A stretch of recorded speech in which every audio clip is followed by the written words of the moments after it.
चलिए देखिए, आज हम करेंगे भूगोल का पेपर कक्षा 12वीं का, जो 2022 में आए हुए प्रश्न है ना। तो ये एग्जाम की दृष्टि से इंपॉर्टेंट है और ये वस्तुनिष्ठ को अपन करेंगे इसमें। चलिए करते स्टार्ट। पहला है सही विकल्प। तो पहला प्रश्न आपका, निम्नलिखित में से किस प्रदेश में प्रलिखित प्राचीन नगरी बस्ती रही है? तो इसका जो राइट आंसर है आपका ये हो जाएगा सिंधु घाटी। क्या हो जाएगा? सिंधु घाटी। दूसरा, निम्नलिखित महाद्वीपों में से किस एक से विश्व व्यापार का सर्वाधिक प्रवाह होता है? तो ये होता है आपका बेटा यूरोप। सेकेंड वाला राइट आंसर है।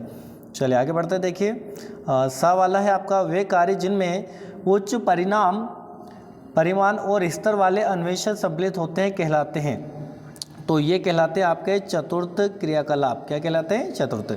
निम्नलिखित में से कौन सी एक अर्थव्यवस्था में उत्पादन का स्वामित्व व्यक्तिगत होता है? तो इसका राइट आंसर हो जाएगा आपका पूंजीवाद। क्या हो जाएगा? पूंजीवाद। चलिए अगला प्रश्न आपका, निम्न में से कौन सी एक अर्थव्यवस्था में उत्पादन का स्वामित्व व्यक्तिगत होता है? तो इसका जो राइट आंसर आपका पूंजीवाद। क्या हो जाएगा? पूंजीवाद। अगला नेक्स्ट, निम्न में से किस प्रकार की कृषि में खट्टे रसदार फलों की कृषि की जाती है? तो ई है इसका राइट आंसर हो जाता है भूमध्य सागरीय कृषि। कई बार एग्जाम में आया हुआ है। ओके, चलिए बढ़ते हैं आगे अपन। अगला प्रश्न है, रिक्त स्थानों की पूर्ति कीजिए। तो पहला है वृद्ध जनसंख्या वर्ष से अधिक आयु वाली होती है। तो ये इसका राइट आंसर देखिए यहाँ पर नीचे दिया हुआ है 60 वर्ष। क्या दिया हुआ है? 60, और ये हो जाएगा आपका 60 वर्ष। अगला है बावला, गंगा के मैदान में अधिकांश गांव प्रकार के होते हैं। तो ये होते हैं गुच्छित। क्या होते हैं? गुच्छित। सा वाला है, चाय सर्वाधिक राज्य में पाई जाती है। तो सबसे ज़्यादा पूरे वर्ल्ड में चाय पाई जाती है तो वो है आपका असम। ओके, चलिए तो अगला है आपका प्रश्न, भारत में चीन का दूसरा उत्पादक राज्य है। तो जो चीनी है, चीनी का दूसरा उत्पादक राज्य कौन सा है? महाराष्ट्र। कौन सा है? महाराष्ट्र। अब नेक्स्ट है आपका, विश्व पर्यावरण और विकास आयोग का गठन नहीं किया। किसने किया? संयुक्त राष्ट्र संघ ने। किसने किया? संयुक्त राष्ट्र संघ ने। फा वाला है आपका, विकसित देशों की जीवन प्रत्याशा है लगभग 80 वर्ष। कितनी है? लगभग 80 वर्ष। तो आपका जो एग्ज़ाम चल रहा है अभी टर्मिनल त्रैमासिक एग्जाम, इनमें आप लोग कर लीजिए, संभावित प्रश्न आ सकते हैं। चलिए अगला देखिए, भौगोलिक सूचना स्रोत। तो भौगोलिक सूचना स्रोत है, देखो पहले का सा वाला, ये हो जाएगा आपका यात्रियों का विवरण। अगला विकसित देश। तो विकसित देश का हो जाएगा आपका ई मृत्यु दर कम। और तीसरा है आपका कृषि।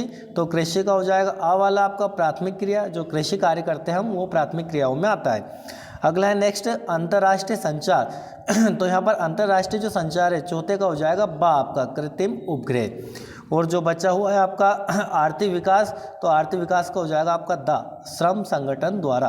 तो ये आप स्क्रीनशॉट ले लीजिए, इनको आप पढ़ लीजिए, एग्ज़ाम देने से पहले, एग्ज़ाम जाने से पहले आप लोग एक बार इनको करके जाइए। अगला है, एक शब्द या एक वाक्य में उत्तर लिखना है आपको। चौथा प्रश्न है, तो पहला है जनसंख्या वृद्धि का सबसे खराब परिणाम लिखिए। तो ये है आपका, देखिए यहाँ पर उपलब्ध संसाधनों में तेजी से कमी। जितने भी संसाधन है यदि उनमें कमी होगी तो जनसंख्या वृद्धि का सबसे मतलब जनसंख्या खराब होगी। दूसरा है, भोपाल मध्य प्रदेश का किस प्रकार का नगर है? तो भोपाल जो है वो प्रशासनिक नगर है। कैसा है? प्रशासनिक। तीसरा है, भारत का सुनहरा रेशा किसे कहा जाता है? तो जूट। जूट को भारत का सुनहरा रेशा कहा जाता है क्योंकि वो सोने की तरह चमकीला होता है। अगला है, चौथा है, जनसंख्या की दृष्टि से भारत का कौन सा स्थान है? तो यह है आपका दूसरा। जनसंख्या में भारत, चीन पहले पे, दूसरा भारत है। पांचवा है आपका, सतत पोषणीय विकास का उद्देश्य क्या है? तो पांचवा का हो जाएगा प्राकृतिक संसाधनों का संरक्षण। छठा प्रश्न आपका, भारत के सर्वाधिक सोयाबीन उत्पादक राज्य का नाम लिखिए।